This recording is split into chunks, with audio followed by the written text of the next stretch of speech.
with my first question. I read from my paper that I prepared.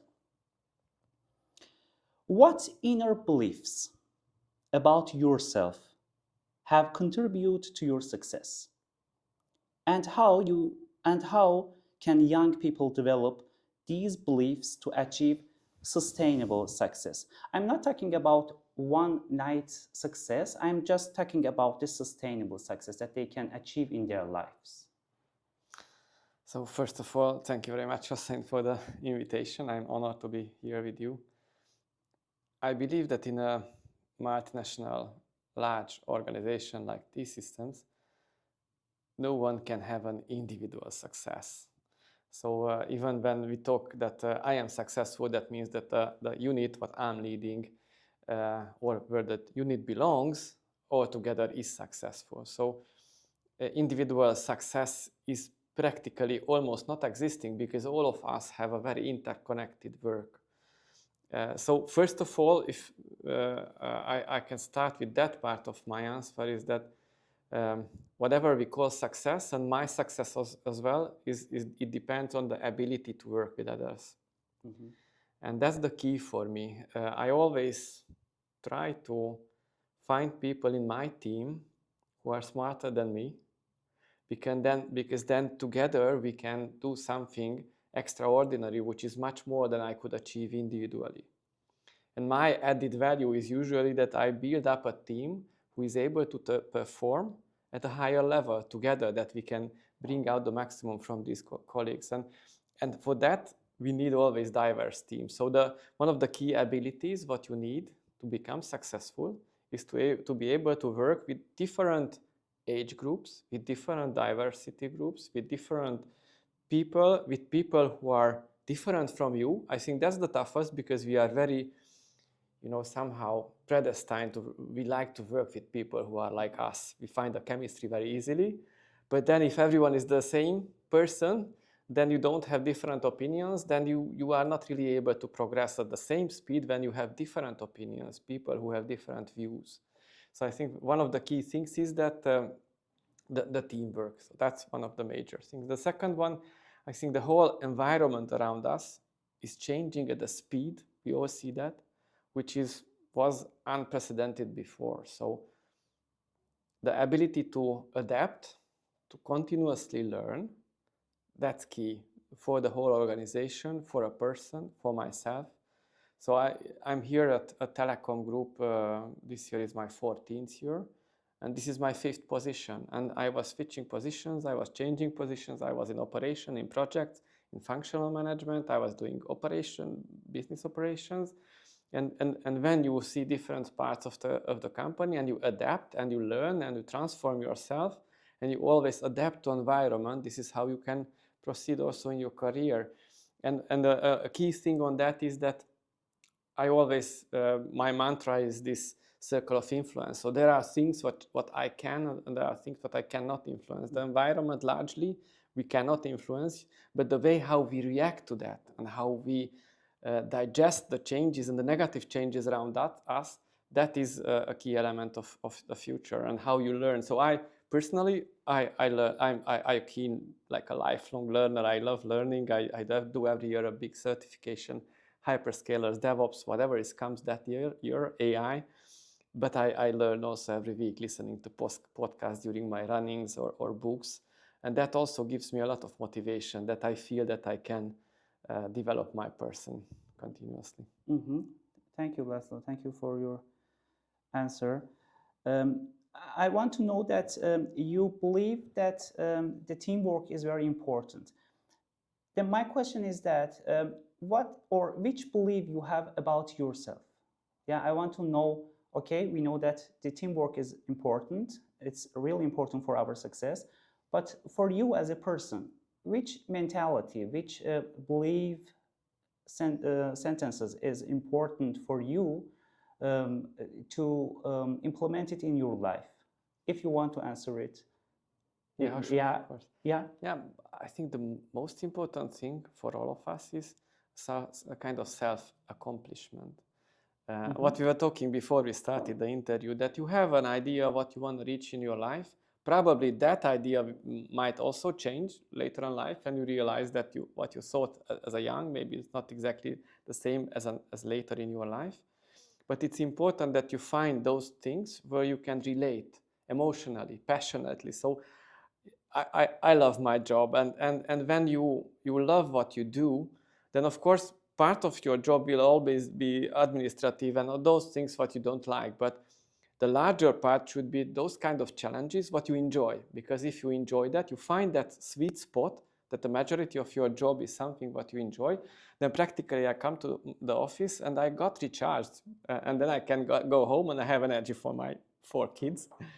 And also, end of my holidays, I'm just counting back when I can come back to the office and meet the colleagues. But you need to reach that sweet spot that the things what you do and with the people what you do is in balance with your expectations. And you need to sometimes you need to switch positions for that, because the position is not matching your skills or your expectations. Sometimes you can a bit fine-tune your position and turn it around and make it yours. Yeah, so that you can really fulfill your strengths. I got your point. Thank you, Laszlo. Then let's go to my second question, Laszlo. Do you see a connection between controlling one's thoughts in difficult situations and professional success? If you have been in such a situation, how do you manage to control your thoughts?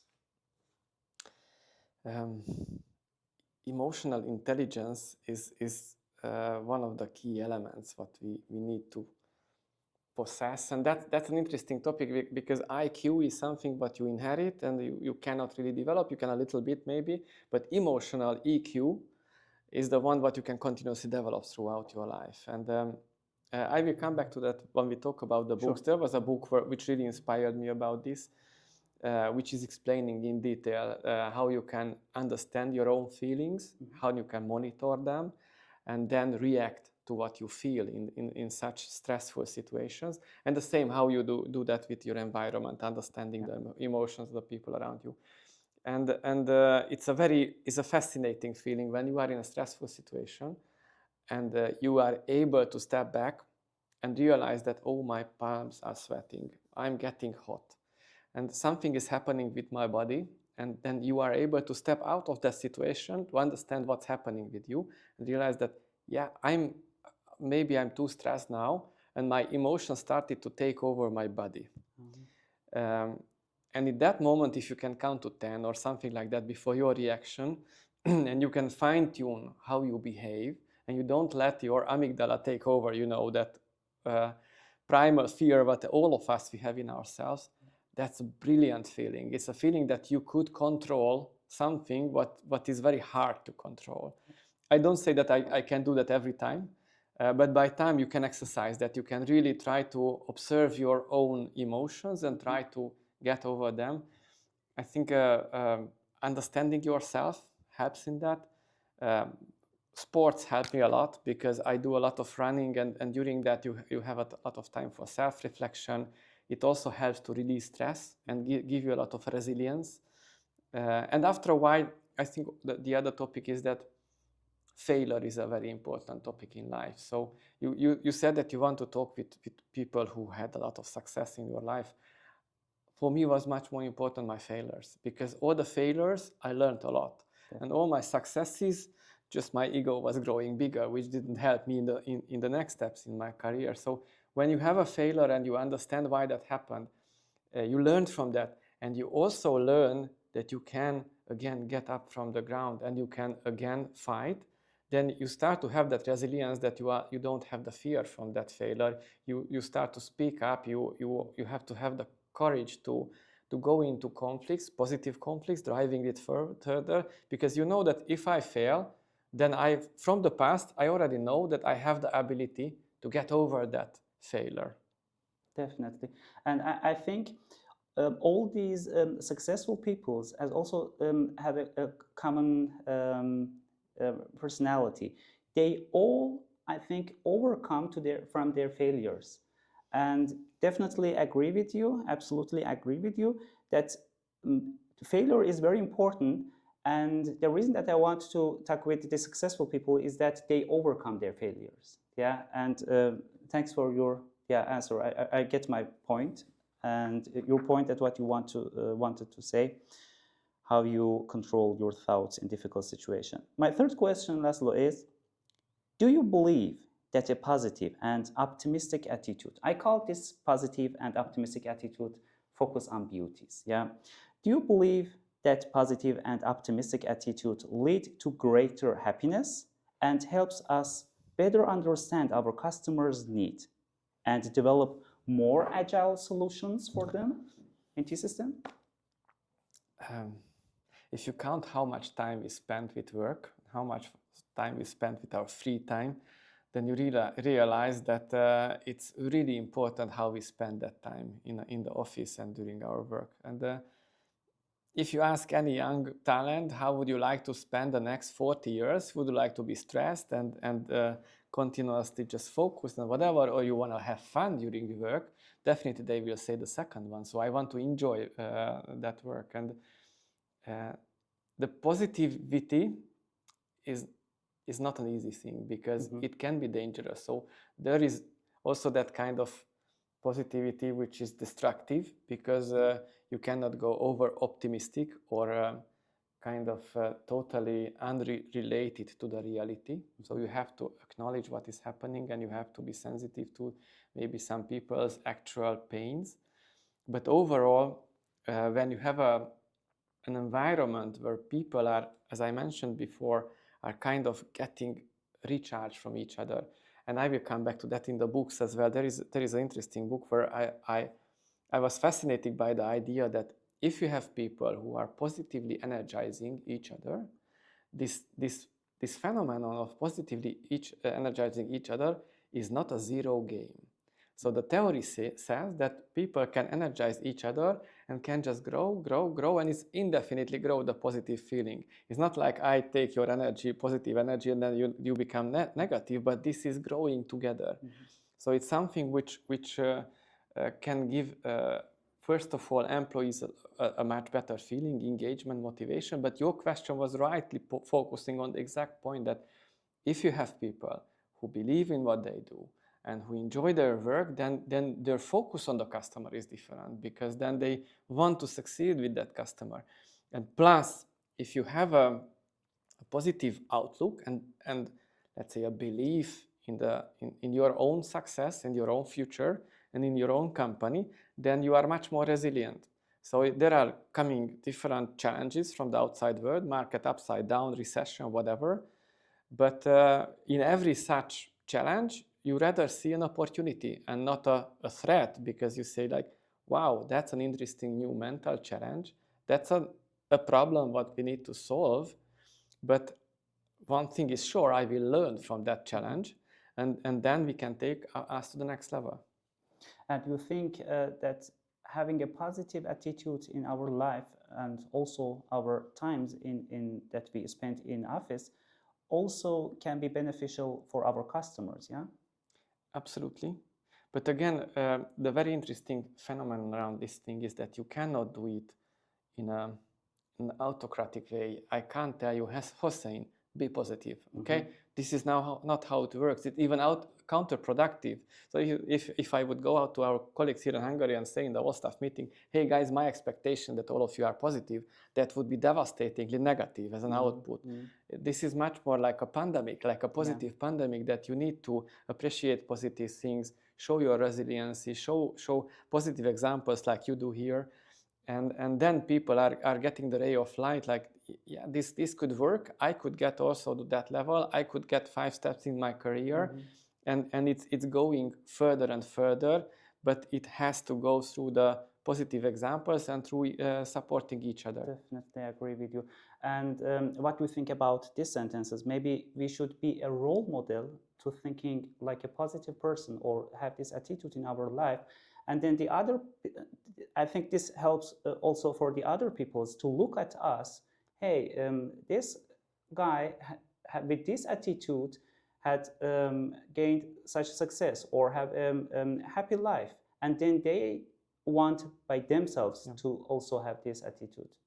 Agree with that? Absolutely. So whenever we discuss with leaders, maybe who have problems in their areas, in their unit, my mantra is always, you as a leader, you cannot support your team to have a better engagement, better results, whatever, if you as a person, you are not balanced. So as a leader, the first thing what you need to take care is yourself, which somehow seems a bit counterintuitive, because we always say a leader has to be sacrificing himself for the team, etc. That is true, but the leader have to be balanced, have to have a right balance in work and life, and his own engagement, finding his fulfillment, because then you can give that extra energy to the team. Definitely. Yeah. Thank you, Laszlo. Let's go to my next question. Then, my first question is, can you name 3 books or movies that have had a significant impact on you, Laszlo? Yeah, I prepared for that, okay? Yeah, because sure. I think I wanted to come with 3 which were really important for me. All 3 are available on Percipio. Okay. Actually, I listened to some of the 3 are available also as a readable book. Okay. I usually listen to books during my runnings. Books, in audio books, okay. So the first one I already mentioned is Emotional Intelligence 2.0 by Travis Bradbury and Jean Graves. And actually, I listened to it already twice. It's so interesting. A few years ago, first time, and second recently. I continuously try to work on these 4 dimensions of emotional intelligence. My weak spot is realizing the emotional reactions of the people around me. So somehow my radar is not that good. I think I'm progressing quite well, understanding my own emotions, what we are talking at the beginning, and managing them. And I think I'm quite good in networking, which is the 4th dimension, but the 3rd one is to realize what's happening around you. That's for me a bit blind spot, but I have colleagues around me who always help me, like, hey, you realize that colleague is sad? No, I didn't, but then I try to start to look at more at that colleague, and I realize, wow, there are signs which I didn't realize. So everyone has these weak spots, and this book has a lot of very nice examples how to fine-tune that. And the second one is a recent one. I really love that because it's very much in line with what's happening around us. It's called The Imperfectionists, Strategic Mindset for Uncertain Times, from Robert McLean and Charles Kohn. And it's a very interesting concept because it says that you do not have to be a perfect leader. You do not have to be a superhuman. You just have to understand what's happening around you. You cannot wait for the perfect environment or the perfect plan what I perfectly execute. That's not happening anymore in our chaotic times.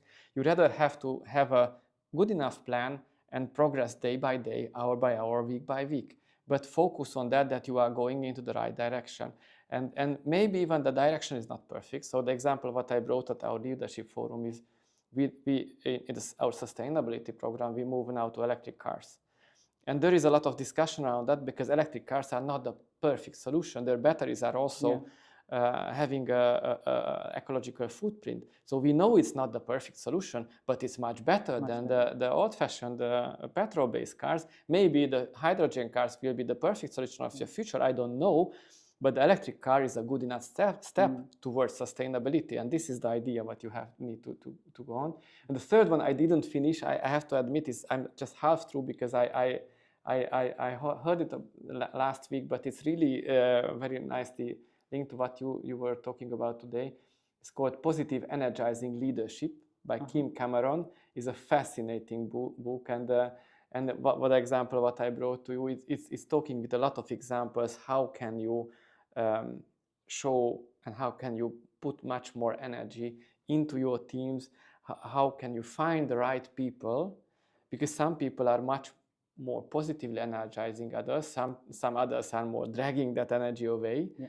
And how can you find those people? Because those people you have to put in the key positions, so they are somehow, like, as I mentioned, like a pandemic, influencing everyone around them in a positive way. Oh, thank you. Interesting books. And all of them are audiobooks, or? I was listening as audiobooks, but I know that the 3rd one for sure is available also as a reading book. Okay, then I have. Or you can purchase them. So it's like the Emotional Intelligence is a quite old book, like 15 years ago, but it's still absolutely valid. Okay, then I have to buy them. Yeah, thank you so much. My 5th question is: you are undoubtedly successful, Laszlo. Do you see yourself a happy person? Do you feel happiness in your side? That is an interesting question because I think we don't have a good definition for happiness. What's your definition about happiness? Absolutely. So my happiness is, it means that both in your work and your life, you have a kind of balance. So you invest time in that activity and you get a lot of reward.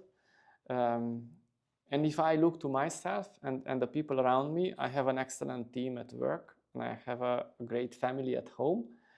I can continuously push my side out of the boundaries.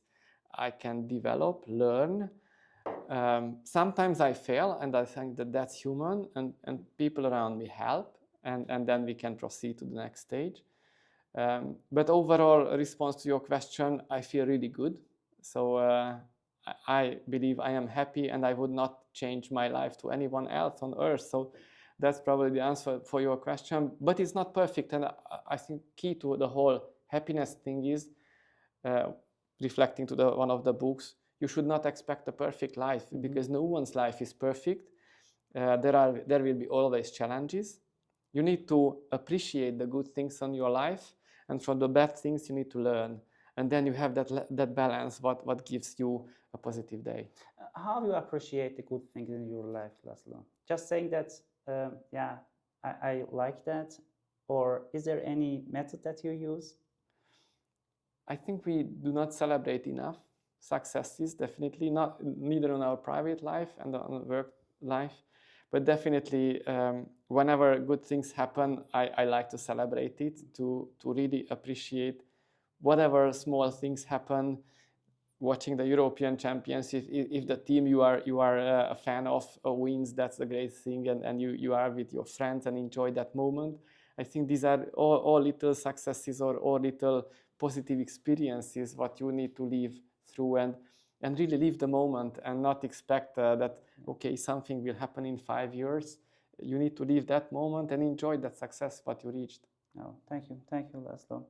Then we are almost at the end of our interview and my questions.